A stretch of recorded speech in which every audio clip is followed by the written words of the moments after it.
Get on the train before it leaves the station. The truth train is coming, gonna run them down, run them down. Alrighty, how you doing there, folks? Happy New Year. I plan to have this uploaded about 30 minutes after New Year's on the East Coast, but 30 minutes before New Year's Central. So, Happy New Year's, everybody. I am also celebrating here along with you. I got my my scotch, so everybody, cheers. Happy New Year.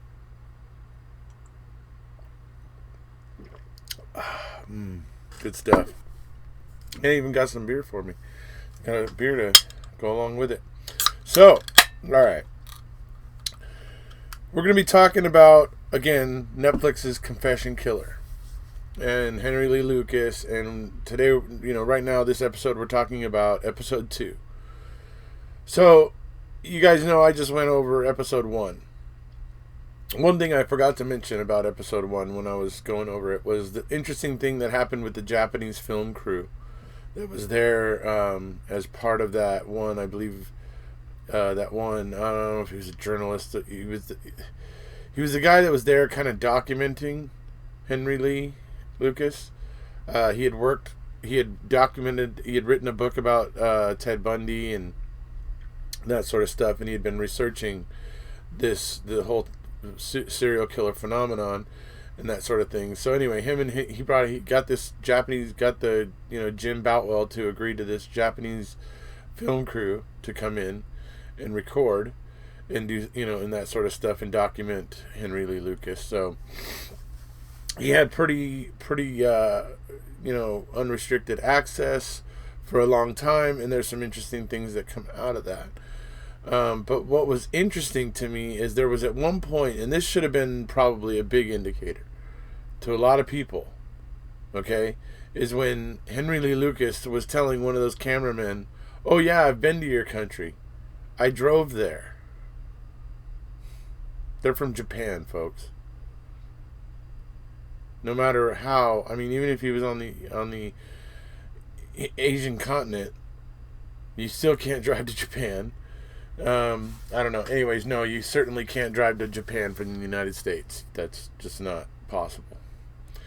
So, when he makes statements like that, there should have been an inkling. But as I said with this, is I don't believe that these officers that were part of this task force that was, created, I don't think these officers wanted to look for or investigate anything that might not quite line up. I think they were kind of just, if they could get just enough from Henry Lee Lucas in a confession, then they weren't real concerned too much about how the evidence lined up. Now, with most district attorneys, that will fly. They will just chase the conviction for its own sake. At the end of the episode 2, we run into one who's not like that, and who, when he was being faced with these cases of Henry Lee Lucas, was looking at the confessions, didn't like what he was seeing there. Then they started looking into Henry Lee Lucas's past, which is part of this whole episode, is that other people started doing that as well. And looking into the past and seeing that, there was no way that it was impossible for Henry Lee Lucas to have been committing some of these crimes, because as they were looking into Henry Lee Lucas's past, he was getting all kinds of citations, parking citations, this and that. He was incarcerated a few times where it would have been impossible for him to commit crimes while he was incarcerated, and things like that. And so they were being able to really kind of disprove a lot of the confessions he made, just from the fact that it's documented that he was nowhere near where those crimes took place on those days. That's what when you have an official document from being ticketed or anything from a city official or something official like that, it's going to be time and date stamped and all that sort of stuff, right? So, all right. So it's interesting because they begin to shoot holes in it that way. We have a very ethical district attorney at the end of this. I believe this is who Paul's been talking about. I believe it's Vic Fazell. Anyways, very interesting. So at the end he comes in. But what's interesting is the kind of progression during this episode is they first show they kind of show the family of Deborah in Lubbock, Texas, how they ended up reading Henry Lee Lucas's confession, and they were like, after thinking they finally had closure, they read the confession and went, this guy doesn't know anything about what happened. They were just sitting there going like, oh, how did this work? How did this pass? Because it just doesn't work in any way and didn't make sense for them. And so they were kind of trying to make us think about it. Jim Boutwell and the task force didn't want to hear it, didn't care. They just didn't care. They didn't want to do anything to upset the victim's family, but they weren't willing to do anything to try to bring them, satisfaction or gratification in terms of their concerns. So there we see them resisting in that way when the truth starts to become apparently obvious that Henry Lee Lucas is admitting to crimes and confessing to crimes he didn't commit. Well, then it moves on to the fact that, like I said, some people started looking into, well, he was going to be facing the death penalty in Florida, I believe. Was it Florida? Anyway, he was being convicted of a crime in a state that had the death penalty, and he was facing the death penalty. And a lot of people were trying to figure out how to get him off, and they were able to prove that he was working. He was working in Florida, I believe, at the time, and he couldn't have been where this happened, where this crime took place. And so his defense team was desperately trying to prove that and all that sort of stuff. So there was a lot of this where there was a lot of paper trail where they were starting to be able to prove that Henry Lee Lucas couldn't have been in all these places, so that's what this episode starts to lead to. That's what's getting, and basically by the end of it, that's what it's basically leading into, showing you that in greater number, more actual documentation of Henry Lee Lucas and like I said, documentation of permits, citations, incarceration even at 1 or 2 points, I think, and stuff, so that would make it impossible for him to have performed a number of the crimes. Yeah.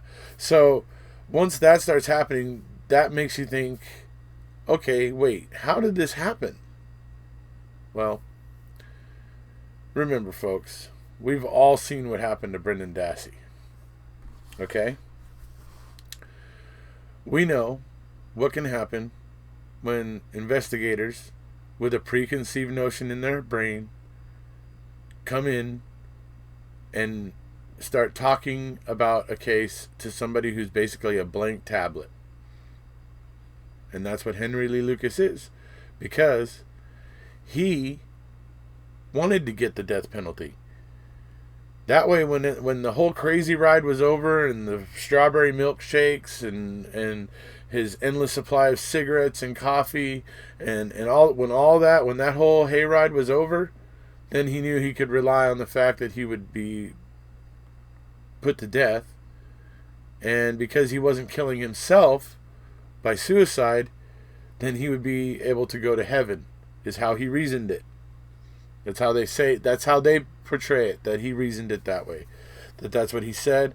So he basically, and that's true, because suicide is considered a way that you can, it's frowned upon, and it is said that you can sacrifice your passage into heaven by doing it. So there is that. He's not that there is something out there that suggests that there are a fair amount of people who believe that way, right? So what we have is he's basically like having fun, basically living a better life than he would be if he was not in jail, because he's this celebrity basically, and helping all of these people solve their cold cases. Now, like I said, when investigators come in with a preconceived set of notions, we see with Brendan Dassey what happened there. They basically used a lot of the wrong kind of questions, yes or no questions, where in the asking of the questions they were conveying a lot of what they believe happened to Brendan for him to just say yes or no to. And eventually Brendan would be able to use the information from those questions asked to know what they were looking for at some point and spit it back out to them to where it looked like it was coming from him. But this is it. But you can't, when it was all suggested to Brendan previously, and Brendan aims to please because he's intimidated by authority figures, especially ones who use a lot of words the way that Wiegert and Fassbender did. He just wanted to make them happy, and so he could get back to sixth period, because that's what he thought was going to happen, right? Well, Henry Lee Lucas isn't trying to get back to sixth period, but Henry Lee Lucas is enjoying the hayride. And he knows as long as he keeps confessing to things or whatever, that the hayride's going to continue. But he wanted a death sentence. Okay, he did want a death sentence, and he got one. So he knew when his hayride was over that he would be being put to death. And as I was explaining before about the way he feels about suicide, he was basically calling it suicide by, what do you call it? Legal suicide. Where he's basically using the legal system to commit suicide. And so then you add to things like that, like the gentleman who brought in the Japanese film crew. Sorry, I'm not good with the names yet. I'm only on episode 2. But the gentleman that brought in the Japanese film crew, how he was telling that guy, how that guy was going, did you really do this? The girl with the orange socks. That's the crime. That's the only identifier they had for her. It was the girl with the orange socks. And he had admitted to this and everything. And the guy was asking, did you really do it? And whatever. And he was like, no, I haven't done most of these. He tells the guy. He's just like, I just keep, telling them what they want to hear or whatever. And as it turns out, as you start to find out that, yeah, he couldn't have been in some of these places, you start to realize there's some truth in what he was saying.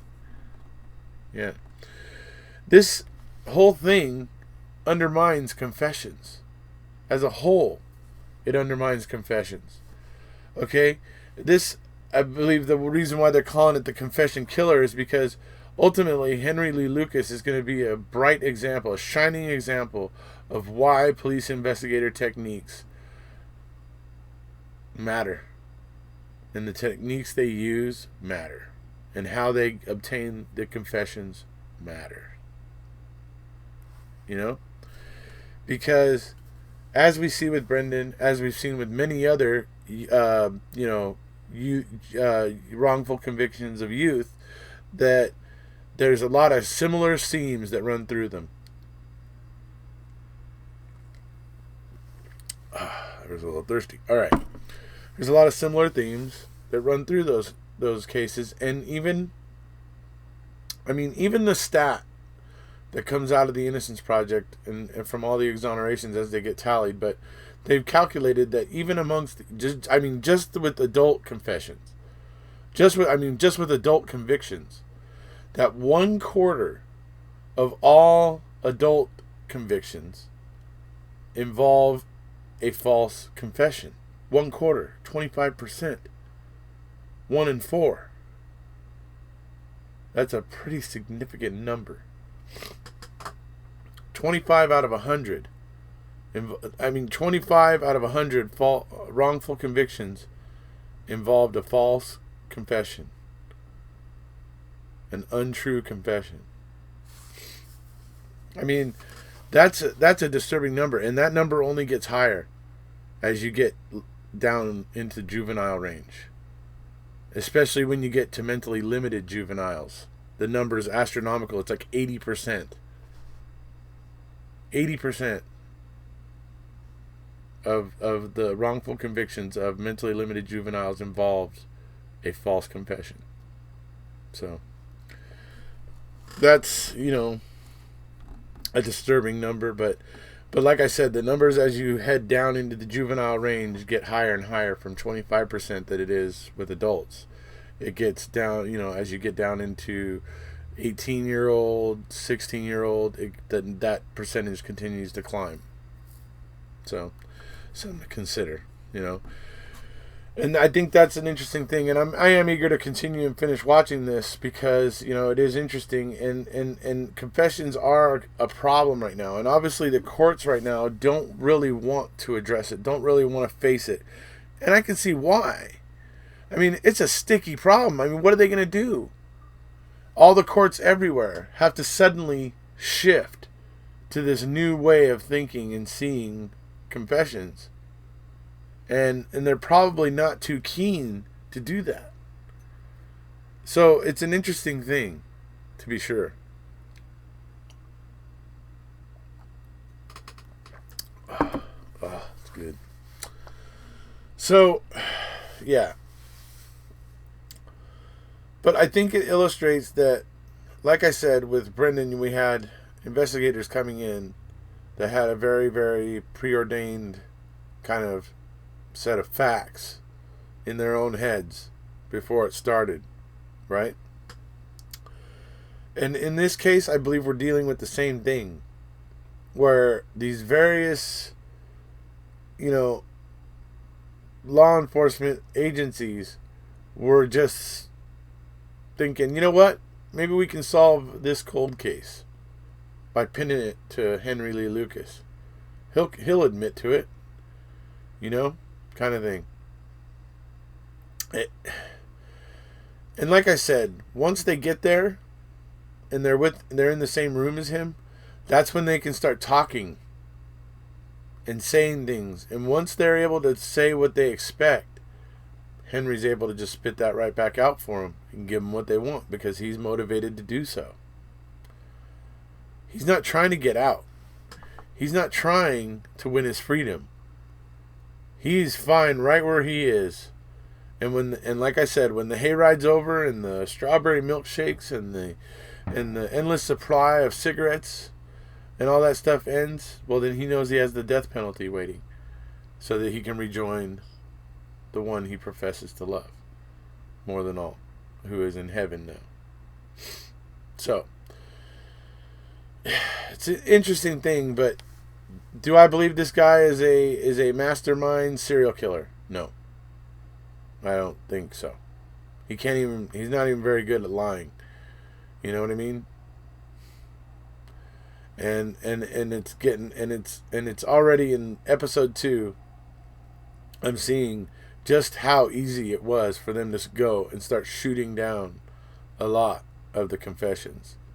So I gotta say that it was interesting to me that in episode 1 when he was at trial there and they got into the courtroom and it was like the first time he was being able to see the judge, and then he ends up blurting out, "Oh yeah, that's fine about this one, Judge, but what about the 100 others that I killed?" That struck me as just a desperately flamboyant kind of attempt or statement. You know what I mean? And I mean, it worked. It inflamed the judge and stuff enough that they, chose to get involved on this task force and have this task force, work on trying to find, these 100 victims he claims he has. And the number kept going up to 200, to 400, 400, 600. It's just like, no. This guy couldn't have gotten that high of a body count. He's not. It's like I said. He has no real self-discipline. And that's one thing that serial killers have to have. Is that they have they have a pretty serious discipline. They do very horrific things, but they do it within a certain set of rules that they've defined that allows them to clean up, allows them to do what they do, and leave as little evidence as possible, and that's what they do. I don't believe that Henry Lee Lucas is capable of that. I believe he's perfectly capable of sloppily killing somebody, like a sloppy maniac or a drunk, but I don't believe he's able to do it in a very cold and calculated way that a serial killer would. This is my personal opinion, listening to the guy talk and watching him and the way his vices, the way he is a slave to his vices, that he just would not, I just don't see where he could pull it off, personally. So, yeah, it's interesting, and ultimately, it all culminates into the fact with this episode 2, that you know a lot of these confessions were going to be proven wrong just because of the fact that Henry Lee Lucas had gotten a parking ticket on the day, that he was supposed to be committing one crime, but he got a parking ticket 600 miles away, or and that sort of thing. It's going to end up being that's what we see is forming up by the end of this particular episode. So, this is very interesting stuff. The Confession Killer. This is going to prompt more people in the public to start to get to understand interrogation techniques and interrogation methods, and get the people to start, showing their voice more on what's acceptable in interrogations, particularly with juveniles, but I would say with all of us, that interrogators don't even always follow the handbook of the technique that they use, the read technique, that they don't even always follow the handbook of the technique that they use, because that handbook will tell you that you should not use the full read technique on a mentally limited juvenile. It specifically says it in the freaking handbook. You learn it if you go to the training, and they say this, and it's part of the read technique, but it's often forgotten by officers so that they can pin a crime on somebody who will essentially acquiesce to telling the story they want them to tell. Sad, but it's allowed at this point in time, and hopefully that's going to change. That's one of the things we hope will change. And that's what shows like The Confession Killer and obviously Making a Murderer was showing what happened to Brendan Dassey.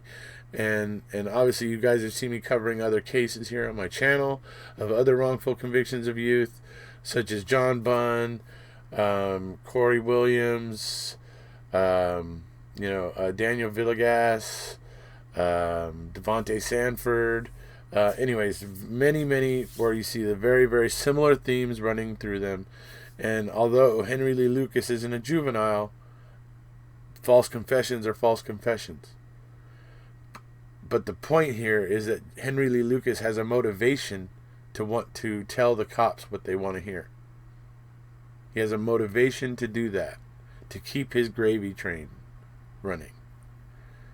And so I'm sure he was very, very eager to pick up any cues he could from officers when he would meet with them, so that he could more accurately give a confession.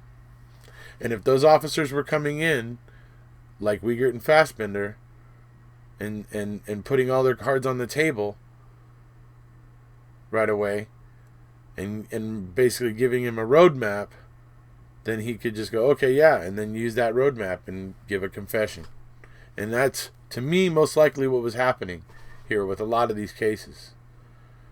Now, is he a murderer? I believe he is. Did he murder 100 people? No, I don't think so. I'm sure he murdered 2, but I'm not sure beyond that. But I believe he could have maybe murdered others. I just don't see him being the prolific serial killer. He's too vice-ridden to be that way, in my opinion.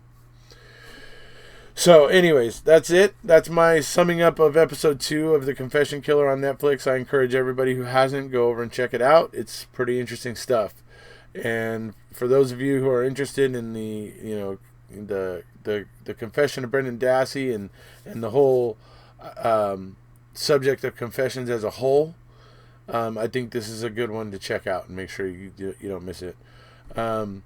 Once again, I want to point out here from Linda, the spill art. Her channel is called Special Spills. I'm going to leave a link down below there.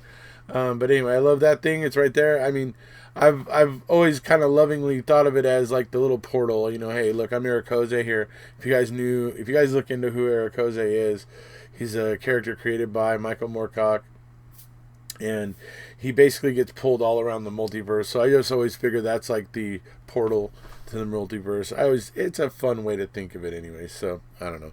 Anyways, so that's Linda's art, and I love it. And because of what it is, the way she does her art, the spills kind of way she does it, it looks like, looking into the ether. Anyways. So I love it, and that's why I'm showing it off today, doing this series of videos, and because I don't normally get to. And anyways, but also just remember, also that's Linda's right here. Sorry, whoops, that's Linda's right here. That like I said, we got in Wisconsin. So Mr. Capaldi and I were going to be talking with Tracy Keogh on Friday. Possibly. I may be there Friday. It looks like I'll be there Friday, but it may be I have to work when they're on. We'll have to play that by ear, but hopefully I can be there. I want to be there because I love Tracy. She's one of my favorites. Got to meet her when I went to Australia, and it was fantastic. And she even gave me a VIP pass so that I could get to go and meet Drizzt, Knight Rider, and Rudolph. Take pictures with them, and Steven Drizzt even put on the Brendan Dassey Control Question t-shirt and took a picture with me, which was pretty spectacular and pretty awesome. So that was Tracy Keogh, all by the grace of her and her kindness. So not to mention the fact of her kindness and the time that she devotes to making and creating people, creating awareness for Brendan Dassey, for people to go to get information about Brendan and keep up with him and all that stuff. She works pretty tirelessly, and I gotta say, I love her for it. So hopefully you guys will be hearing from me also on that on Friday. But if not, let Tracy and Paul know that I love them. So anyways, that's about it for this one, folks. Part 2, or this is Netflix Confession Killer, my coverage of episode 2, or my kind of commentary on episode 2. And obviously we'll be looking forward to episode 3 here, and I'll probably be uploading that sometime in the morning for you guys.